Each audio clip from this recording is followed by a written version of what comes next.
श्रद्धा Walker case में कुछ ऐसी बातें सामने आई हैं जिन्होंने हमारे सिस्टम के खोखलेपन को सामने ला दिया है। साथ ही कुछ ऐसा भी सामने आ रहा है जिससे ये साबित होता है कि आफताब ने श्रद्धा का जिन हालातों में कत्ल किया वो असल में क्या थे। क्या अब तक जो आफताब ने बताया वो पूरी तरह सच है या नहीं, या उसमें भी अभी कोई पीछे की कहानी है। यही सब कुछ मैं आपको इस वीडियो में बताने जा रहा हूं। अगर आप नए हैं और आपने अभी तक मेरे चैनल को सब्सक्राइब नहीं किया है तो सब्सक्राइब कर लीजिए, ताकि मैं जब भी कोई वीडियो पोस्ट करूं तो आपको उसके बारे में पता चलता रहे। देखिए, एक पहली बात जो अब सामने आई है वो ये है कि श्रद्धा वालकर ने 23 नवंबर 2020 को पुलिस को एक पत्र लिखा था जिसमें उसने कहा था कि उसकी जान को खतरा है अपने लिव इन पार्टनर आफताब अमीन पूनावाला से। दोस्तों, बात सिर्फ इतनी ही नहीं है। इसमें हैरान करने वाली बात यह है कि श्रद्धा ने जो लाइंस लिखी थीं वो एग्जैक्टली सच साबित हुई हैं। श्रद्धा ने ये लिखा था कि उसका live in partner Aftab Poonawalla उसे धमकी देता है कि वो उसको गला दबाकर मार देगा और उसके टुकड़े टुकड़े करके फेंक देगा। और सोचिए कि उसके करीब 1.5 साल बाद उसने यही सब कुछ किया। यानी 23 नवंबर 2020 को जो श्रद्धा लिखकर जाती है पुलिस को लिखे पत्र में, जिस पर पुलिस कोई एक्शन नहीं लेती है, उसके 1.5 साल बाद 2022 मई महीना 18 तारीख ठीक वैसा ही हो जाता है। अब यहाँ पर एक बात जो निकल कर आती है कि हमारे देश में जो आम लोग हैं, हमारे आपके जैसे, वो अगर पुलिस को चिट्ठी लिखकर ये बता भी दें कि उन्हें किससे जान का खतरा है तो पुलिस उस पर एक्शन नहीं लेती है। जबकि हमारे ही देश में रहने वाले वीआईपी और वीवीआईपी लोग ऐसे हैं जिनकी सुरक्षा का प्रबंध हम करते हैं अपने टैक्स के पैसे से। तो पहली बात जो सिस्टम का खोखलापन निकलकर सामने आया वो ये है कि हमारे देश की एक नारी अगर पुलिस स्टेशन में जाकर लिखित में कंप्लेंट कर भी दे तब भी पुलिस चुपचाप बैठी रहती है, और फिर उसके साथ जब ऐसा हो जाता है तो ये पूछने वाला भी कोई नहीं है कि आखिर ऐसा क्यों हुआ। दूसरी बात, आफताब जो बार बार कह रहा है कि अचानक गुस्से में उसने ये कत्ल कर दिया, असल में इसके पीछे की भी एक और कहानी अब सामने आ रही है। पूरा मामला ये है कि आफताब असल में श्रद्धा को बहुत पहले से मारने की प्लानिंग कर रहा था, और उसके साथ ही उसने एक प्लान ये भी तैयार किया था कि जब भी ये बात खुल जाएगी कि उसने मारा है श्रद्धा को, तो वो यही कहता रहेगा बार बार कि उसने गुस्से में कत्ल किया। क्योंकि आप सभी जानते हैं हमारे देश के कानून में इंटेंशन पर निर्णय लिया जाता है, फैसला दिया जाता है। इन दिनों नवजोत सिंह सिद्धू के उस केस का हवाला भी दिया जा रहा है जिसकी वजह से वो इस समय जेल में हैं। और ये पूरा मामला ऐसा है कि 1988 में एक दिन उन्होंने एक छोटी सी कहासुनी में एक व्यक्ति को घूंसा मार दिया और कुछ समय बाद जाकर उसकी मौत हो गई। जाहिर है नवजोत सिंह सिद्धू ने और उनके वकीलों ने कोर्ट में यही कहा कि कोई इरादा नहीं था, मार दिया गलती से, और अगर मृत्यु हो जाती है तो उसमें उनका कोई हाथ नहीं। और यही कुछ ऐसा ही मामला ये भी साबित करने में जुटा है आफताब की मैंने गुस्से में आकर ऐसा किया। अब जो पूरी कहानी निकल कर आ रही है वो ये है कि 3 मई के आसपास आफताब और श्रद्धा की बात होती है। इनके रिश्ते कैसे चल रहे थे बताने की ज़रूरत नहीं है। जब आप पहले ही 23 नवंबर 2020 का लेटर देख चुके हैं जिसमें मारपीट की बात है, तो जाहिर है उनके रिश्ते अच्छे नहीं थे। शादी का दबाव वो बना रही थी। आफताब शादी करना नहीं चाहता था क्योंकि वो बहुत सारी लड़कियों के साथ रिलेशंस रखना चाहता था। बात ये भी सामने आई है कि वो ड्रग सिंडिकेट से जुड़ा हुआ था और लड़कियों के ज़रिए वो ये काम करवाना चाहता था। खैर, इस बीच दोनों के बीच ये डिसाइड होता है कि वो घूमने हिमाचल जाएंगे।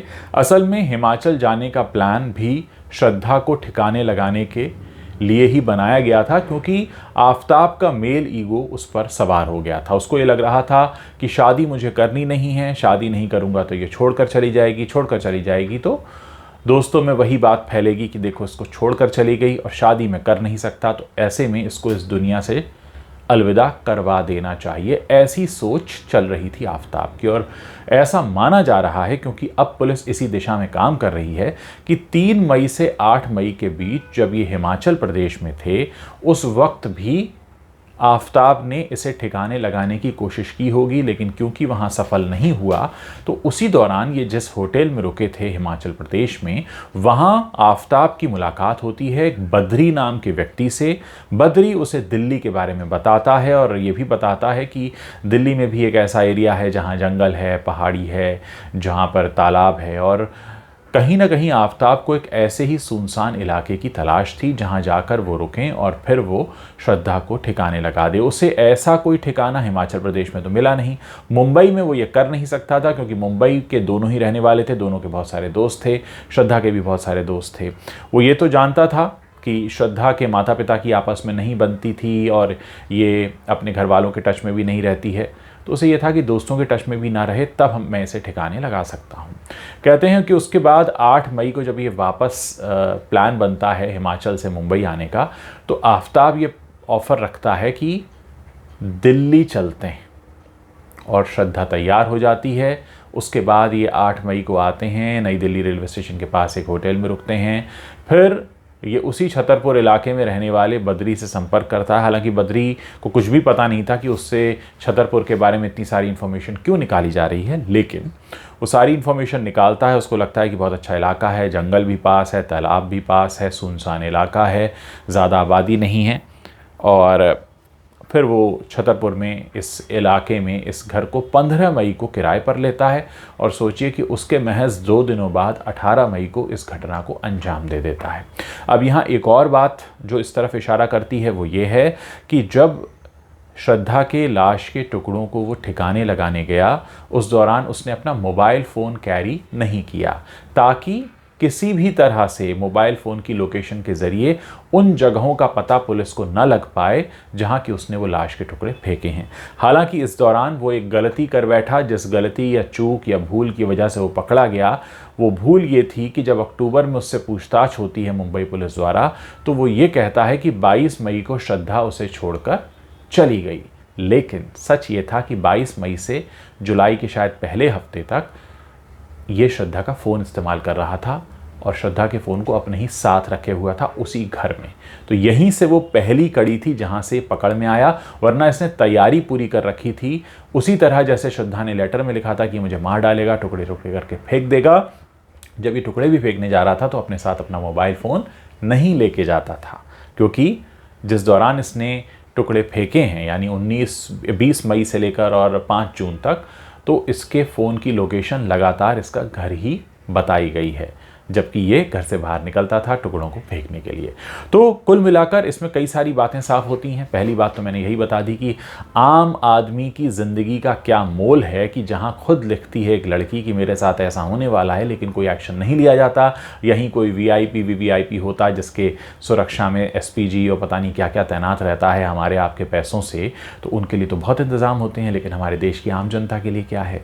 दूसरी बात यह है कि ये जो आफताब बार बार ड्रामा कर रहा है कि अचानक किया है, वो इसलिए कर रहा है ताकि उसको सज़ा कम से कम मिले, क्योंकि जैसा मैंने आपको बताया इस वीडियो की शुरुआत में कि इंटेंशन बहुत मैटर करती है हमारे देश के कानून में, देश की अदालत में, कि इंटेंशन क्या थी, क्या इरादतन मारा है या गैर इरादतन। आपने सुना होगा ये वर्ड, तो वो गैर इरादतन को साबित करना चाहता है, इसलिए वो बार बार कह रहा है गलती से हो गया, गुस्से में हो गया, तैश में आके हो गया, ताकि उसे वो वाली सज़ा ना मिले। क्योंकि अगर इरादतन हत्या का मामला आता है तो उसमें उम्र कैद तक सज़ा जाती है, और जिस तरीके का हीनियस क्राइम ये निकल कर आ रहा है अभी तक, इसमें तो फांसी की सज़ा भी हो सकती है। लेकिन वो बार बार ये साबित करने में जुटा हुआ है। तो कुल मिलाकर मामला ये है कि आम इंसान की ज़िंदगी की कीमत क्या है वो भी हमने समझ लिया, और आजकल जो यंगस्टर्स में नया चलन है घर तोड़कर अलग अलग ज़िंदगी जीना, उसका नतीजा क्या होता है वो भी हमने देख लिया। साथ ही हम ये भी समझ गए हैं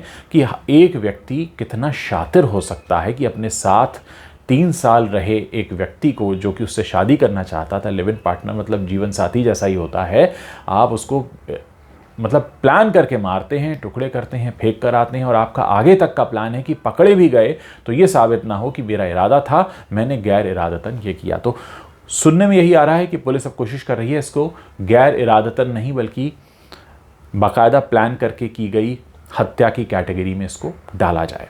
आप लोगों को इस बारे में अपने क्या राय रखनी है, क्या कमेंट्स करने हैं, वो आप इस वीडियो के नीचे शेयर कीजिएगा। और प्लीज़ इस वीडियो को शेयर कीजिए, ज़्यादा लोगों तक पहुंचाइए, ताकि हम आसान भाषा में कोशिश करते हैं आपको कई चीज़ें समझाने की, उसमें हमें मदद मिल सके।